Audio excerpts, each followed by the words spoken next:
1, versos 22 y 23. Mateo, capítulo 1, versos 22 y 23. Muchos de este pasaje lo conocen de memoria. Muchos se repiten en algunas fiestas que tenemos a lo largo del año. Y dice la palabra del Señor, Mateo capítulo 1, versos 22 y 23. Todo esto aconteció para que se cumpliese lo dicho por el Señor por medio del profeta, cuando dijo: He aquí, una virgen concebirá y dará a luz un hijo, y llamará su nombre Emmanuel. Y aclara que traducido es Dios con nosotros. Encomendemos este tiempo en las manos del Señor. Amado Padre, te damos muchas gracias por las alabanzas, por la predicación, Señor. Pero también te damos gracias por este tiempo en el cual podemos aprender un poco más y ser edificados un poco más. Te pido que tu Espíritu Santo esté guiándonos a prestar atención, a poder poner por obra, por práctica todo lo que vamos a aprender y de esa misma manera poder rendirte la adoración que necesitas con nuestras vidas. En Cristo Jesús te lo rogamos. Amén y amén. Constantemente hemos escuchado la palabra o la frase Dios con nosotros. Y es importante entender porque estamos viviendo en una sociedad que constantemente está llevándonos más a una soledad. Nunca el ser humano ha estado tan conectado con las redes y con todas estas cosas y sin embargo tan aislados espiritualmente. Buscamos compañía, aceptación, seguridad y sentido, pero nada logra llenar el vacío en nuestro corazón. Y alguien decía que nosotros tenemos un vacío en nuestro corazón tamaño de Dios y solo Dios puede hacerlo. La Biblia nos muestra que el problema fundamental del hombre no es la soledad en sentido horizontal, sino en sentido vertical, es decir, la relación con Dios, que es la más importante. Sin embargo, desde el mismo momento de la caída, nosotros podemos ver que Dios comenzó a revelarse a través del plan maravilloso que nosotros vemos en Génesis, después de la caída. El nombre no es un detalle o un adorno navideño, Emmanuel, Dios con nosotros, es el mismo corazón del Evangelio. Y vamos a ir viendo todo esto. Primeramente vamos a ver el Mesías que fue prometido. ¿Dónde nosotros encontramos lo que es la primera vez el pasaje o la alusión que hace al Antiguo Testamento Mateo? ¿Conocedores bíblicos? Isaías. ¿Isaías cuánto? Isaías capítulo 7, verso 14 también nos dice. Isaías capítulo 7, 14 dice: Por tanto, el Señor mismo os dará una señal. He aquí que la Virgen concebirá y dará a luz un hijo y llamará su nombre Emmanuel. Emmanuel, Dios con nosotros. Pero si nos vamos un poquito más atrás, bueno, mucho más atrás, nosotros vemos en Génesis capítulo 3, verso 15, la promesa que nos da. Génesis capítulo 3, verso 15, si alguien me lo puede leer, por favor. 3:15. Sí. Lo tengo. Y pondré, Génesis 3:15. Sí. Ok. Y pondré enemistad entre ti y la mujer, y entre tu simiente y la simiente suya. Esta te herirá en la cabeza y tú la herirás en el talón. Amén. Si nosotros vemos estos tres pasajes a la luz de la Biblia, notamos como un patrón que es muy importante. En Génesis, ¿qué es lo que podemos ver en cuanto a la relación entre Manuel, Isaías y Mateo? A ver, ¿algunas respuestas? Amén. La salvación. Es decir, que nos muestra, Génesis nos muestra lo que iba a ser la persona, es decir, este personaje iba a herir, pues herirá en la cabeza y tú la herirás en el calcañar. nos muestra la acción que iba a hacer. Y si vemos Isaías, nos dice quién iba a hacer esa acción. Y Mateo nos dice que este Emmanuel, aquel que iba a pisar la cabeza, es Jesucristo. La Biblia no comienza con si vemos Génesis, comienza siempre en un jardín donde Dios habitaba y tenía al hombre ahí en una comunión perfecta. Pero el pecado rompió todas estas cosas. Adán y Eva fueron expulsados del huerto. Los querubines con una espada encendida no solo custodiaba el camino hacia el árbol de la vida, sino también que proclamaba una gran verdad. ¿Y qué verdad era este? ¿Qué es lo que representaba esos querubines ahí cuando fueron expulsados? Y es algo que el pecado nos ha traído. ¿Qué es? El pecado separa al hombre de Dios. Es la desobediencia. Pero el pecado nos separó al hombre de Dios. Sin embargo, incluso en medio de ese juicio, Dios anuncia esta esperanza de Génesis 3:15. La promesa de que la descendencia de la mujer, que algún día vendría un redentor que vencería a la serpiente y que restauraría esta comunión con Dios. Lo que el pecado había destruido, Jesucristo vino a subsanarlo. Y si vemos a lo largo de la Biblia, la historia bíblica, es la historia de Dios siempre acercándose nuevamente al pueblo. En primer lugar vemos a Abraham, que le dice el Señor, yo estaré contigo. A Moisés vemos acercarse a través de la zarza ardiente. Con Israel habitaba en el tabernáculo. Luego se llena el templo con la gloria de Dios. Es Dios tomando acción. Es Dios haciendo todas las cosas para volver a restaurar todo. Por eso nosotros no hicimos nada en cuanto a todas estas cosas. Todo apunta, pero todas estas cosas que nosotros vemos apuntaba a algo mayor. El tabernáculo no era la meta, era la sombra. El templo no era el cumplimiento, era solo una figura. La presencia visible preparaba al pueblo para una presencia personal. Dios estaba preparando al mundo para la venida de Emmanuel. Y eso es lo más importante, que todas estas cosas en el Antiguo Testamento estaban encaminando a algo mucho más glorioso. Por eso nosotros vamos a ver que Emmanuel no vino, o vino más bien, en la persona de Jesucristo. Y es importante entender esto, que primero Dios hace el plan a través de que nosotros hemos fallado, el hombre ha fallado. Dios, incluso en su misericordia, todavía quiere acercarse, Dios con nosotros. Y a través de Emmanuel, de Jesucristo, nosotros vamos a ver que todo esto se va cumpliendo. La presencia de Dios se hace carne. Desde los siglos, la espera era tremenda. No sabían quién, ni cómo, ni cuándo iba a venir. Pero la esperanza todavía estaba ahí. A pesar de las grandes tribulaciones que había padecido el pueblo, había esa esperanza. Y llamará su nombre Emmanuel. Cuando Cristo nace, Mateo declara que esa promesa finalmente se ha cumplido. Y Juan lo expresa con otras palabras, pero en el mismo sentido. Y el Verbo fue hecho carne y habitó entre nosotros, literalmente tabernaculizó, hizo su tabernáculo en Cristo. Levantó Dios el tabernáculo definitivo de los hombres. No era ya una nube como en el Antiguo Testamento, no era una columna de fuego, no era un templo de piedra hecho de piedra. Ahora Dios caminaba por los caminos de Galilea. Y es esa paradoja que nosotros podemos entender, que cómo se necesitaba que Cristo viniera. Si alguien te pregunta, ¿era necesario o indispensable que Cristo viniera? ¿Cuál sería tu respuesta? ¿Necesario? ¿Indispensable? Absolutamente indispensable.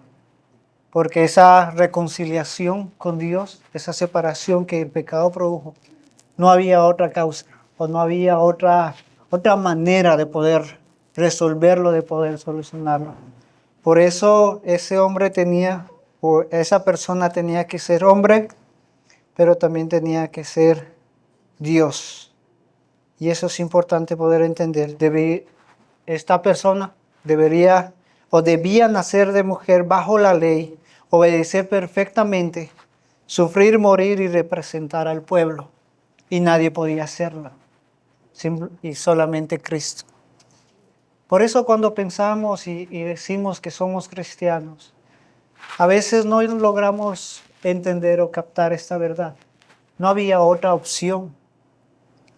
No había ninguna otra opción. Y esta persona también tenía que ser verdaderamente Dios. Porque solo Dios puede tener comunión con Dios. Pecadores, hombres pecadores, no podían tener comunión. Tenía que poder tener ese poder infinito, una vida perfecta, cumplimiento a la ley. Y ninguno de nosotros podía hacerlo. Por eso era tan indispensable que este Emmanuel, ese Dios con nosotros, habitara ahora, viniera, se hiciera carne. Y no solo eso, que por misericordia el Señor lo envió para que ya habite con nosotros.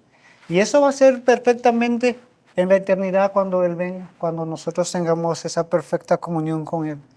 Pero debemos entender que era necesario que todo esto sucediera para que nosotros podamos tener comunión con Dios y Dios habite con nosotros. Y si nosotros llegamos a entender de cómo el Señor a lo largo de nuestra vida también, de cómo nosotros nos hemos convertido, qué es lo que más hemos hecho a lo largo de nuestra vida. Muchas veces hemos rechazado a este Manuel, que Él habite con nosotros, en nosotros. Pero la presencia de Dios o la misericordia de Dios siempre ha estado ahí. Siempre ha estado insistiendo una y otra vez. A pesar de nuestros pecados, a pesar de todo lo que nosotros podemos hacer, de todos nuestros esfuerzos, no eran suficientes, pero Cristo sí lo hizo. Cristo cumplió con toda la ley. Cristo cumplió con todas las cosas. Y muchos a veces deseamos las bendiciones de Dios sin desear a Dios mismo. Pero el regalo mayor del Evangelio no es simplemente el perdón de nuestros pecados, sino que por medio de Cristo Dios vuelve a ser nuestro Dios y nosotros volvemos a ser su pueblo. Y esto debe causarnos alegría, asombro, para poder honrarlo, porque aquí vemos la gloria de esa sustitución. Aquel hombre perfecto que cumplió la ley, que vivió una vida perfecta, pues murió por personas que no lo hacían, para que Él habite ese plan perfecto, para que Él pueda estar con nosotros, habitar con nosotros. Cristo ocupó nuestro lugar bajo la ira divina para reconciliarnos con Dios. 2 Corintios capítulo 5, verso 21, si alguien me lo puede dar lectura, por favor. 2 Corintios capítulo 5, verso 21.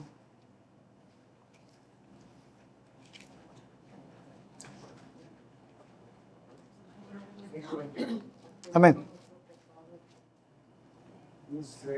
No conoció pecado por nosotros, lo hizo pecado, para que nosotros fuésemos hechos justicia de Dios en él.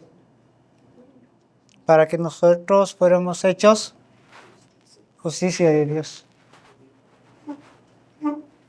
¿Y el propósito cuál era?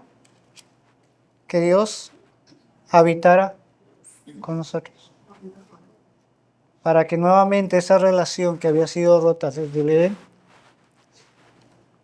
ahora pueda cumplirse, porque Él vino, hizo su tabernáculo y Cristo corporalmente estaba con nosotros. No sé si a veces nos llevamos a pensar en lo que eso verdaderamente implicaba para Jesús. La otra vez yo leí el Salmo 22 y nosotros sabemos que los niños judíos eran instruidos en la ley, en el Antiguo Testamento. Y él sabía lo que iba a suceder. El Salmo 22 nos muestra las verdades de la crucifixión. Y él era consciente de esas cosas. Él sabía. Y no me imaginaba yo cómo al leer el Salmo 22 Cristo se sentía, porque él sabía que iba a pasar todas estas cosas. Porque si a veces nosotros vemos que sufrimiento vamos a sufrir en un futuro, a veces quisiéramos evitarlo, nos iríamos por otro lado por tal de evitarlo. Pero Cristo dijo, hágase tu voluntad. Y por el propósito nuevamente de que reconciliar al pueblo, a los hijos de Dios con Dios, para que esta comunión sea perfecta. Pero también debemos recordar que esta presencia permanecerá con nosotros para siempre. Él se hizo corporal, habitó en un cuerpo, y siempre va a ser así. Y es cierto que Él está en todo lugar y en todo momento a través de su Espíritu, pero es otra verdad que Él está en su cuerpo. Antes de ascender, Jesús hizo una promesa. He aquí, yo estoy con vosotros todos los días hasta el fin del mundo. No dice un día, no dice cuando te portes bien, te dice todos los días. Y sabemos quién es Dios. No miente. Él cumple sus promesas. Y aunque a veces nosotros no podamos verlo, tal vez por la turbación en nuestra mente, por las circunstancias que estamos pasando, esa verdad debe recalcar nuestros corazones, debe retumbar en nuestros oídos. Dios está con nosotros, no por nada que hayamos hecho, sino por pura misericordia. Y Él va a estar con nosotros todos los días hasta el fin del mundo. Cristo ya no está corporalmente aquí en la tierra, pero está realmente presente por medio de su Espíritu. ¿Quién gobierna la iglesia? ¿Quién gobierna la iglesia? Cristo. La palabra es. ¿Quién fortalece a los débiles? Cristo. ¿Quién consuela a los afligidos? Cristo. ¿Quién santifica a los creyentes? Cristo. ¿Está con nosotros o no está con nosotros? Amén. ¿Gobierna o no gobierna? Gobierno. Por eso su presencia, la presencia de Cristo no depende de nuestras emociones. Descansa en su pacto y en su fidelidad. Emmanuel, Dios está con nosotros. Pero hay algo mucho mayor que aún podemos esperar. La Biblia termina donde comenzó. Apocalipsis capítulo 21, verso 3. Por favor, buen hermano, hermana. Apocalipsis 21, verso 3.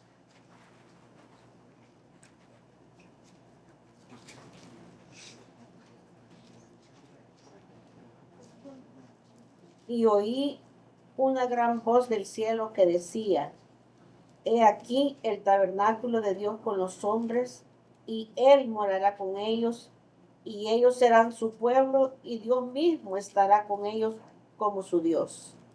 He aquí el tabernáculo de Dios con los hombres. Y tabernáculo no vayamos al Antiguo Testamento y creamos que es un templo. Hemos visto que Cristo es el tabernáculo que Dios ha puesto para su pueblo. Y Él morará con ellos. La historia del hombre comenzó en un jardín. Y es importante y es interesante ver que terminamos en una ciudad. Comenzó con una comunión perdida, que se perdió a causa del pecado, pero también termina con una comunión perfecta. Comenzó con un árbol prohibido, termina con el árbol de la vida, accesible nuevamente. Comenzó tal vez con lágrimas, termina sin muerte, sin pecado, sin separación, sin lágrimas. Emmanuel será plenamente disfrutado para siempre. Dios no solo envió un mensajero, Dios no solo envió un profeta, Dios mismo vino a habitar entre su pueblo en la persona de su Hijo. Muchos no daríamos a nuestro Hijo por alguien, por algo, menos por pecadores o por alguien que no lo merece. Pero Dios sí lo hizo. Dios vino a reconciliar a pecadores consigo mismo. Es Dios que habitó verdaderamente entre los hombres. Es Dios que aseguró que nunca abandonará a los que están unidos a Cristo. Por eso es tan importante entender que Emmanuel no solo es una frase que se dice o se repite mucho a fin de año. Es una realidad para nosotros, que vivimos en Cristo, que somos parte de Él, y eso debe marcar la diferencia. Dios está con nosotros. Dios habita en nosotros. Por eso necesitamos ver como algunas aplicaciones o cómo podemos ver estas cosas. Quizá para el creyente que está sufriendo, si Cristo es Emmanuel, ninguna prueba es evidencia de que Dios nos haya abandonado. Su presencia no depende de las circunstancias, sino de su promesa. Él está contigo en el valle de sombra y usa incluso el sufrimiento para conformarte más a la imagen de Cristo, de su Hijo. Y nosotros conocemos Romanos capítulo 8, versos 28 y 29. Para el creyente quizá que está en lucha contra el pecado, que está mortificando el pecado, Emmanuel no vino solo a perdonar, sino a santificarnos. La presencia de Cristo produce una guerra contra el pecado. Recordemos, Dios no puede habitar con el pecado. Y un creciente deseo de obedecerlo, nosotros debemos tener ese creciente deseo de poder obedecerlo. Y recordarte que esa lucha contra el pecado es una batalla a muerte. Pero también tienes que entender que no estás del lado del perdedor, sino que estás del lado del vencedor, de Emmanuel. No estás luchando solo contra el pecado. No estás mortificando solo. Tienes las armas que Dios te ha dado. Por eso eres más que vencedor. El Espíritu de Cristo mora en ti.